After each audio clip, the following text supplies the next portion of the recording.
had a hobby of capturing some ghost stories that I found on the internet and putting them one by one in my cell phone's album. Then one night, I suddenly had a nightmare.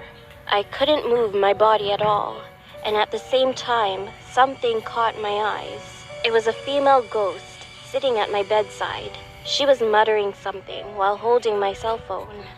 And when I looked more closely, I could see that she was watching those scary stories in my phone's album that I had captured, swiping her finger on the screen quickly. This is funny. This is funny. And this is very funny. This is funny.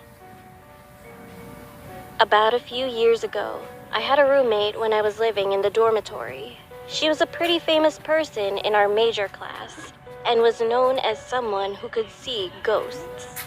Anyway, I was in the middle of a test period, and there were lots of post-it notes around my desk, which I put to memorize what I had studied.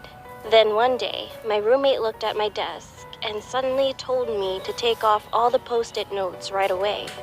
Wondering why, I asked what was wrong with it, and she replied, saying this: "I woke up for a moment in the morning a few days ago, and there was a woman sitting in front of your desk, and she was reading all of the post-it notes you wrote. Nothing could have been more creepier than what she told me. After that, I no longer put anything on my desk.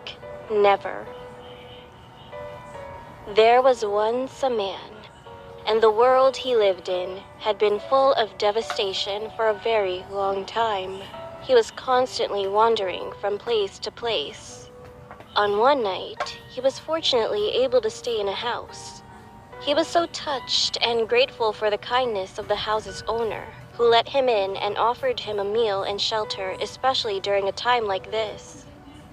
The next day, the owner placed a letter in his hand while the man thanked him and was about to leave the house. "Young man, if you're really appreciative, please deliver this letter to the town over there. But listen, do not open it when you are on the way." He spoke to the man so desperately.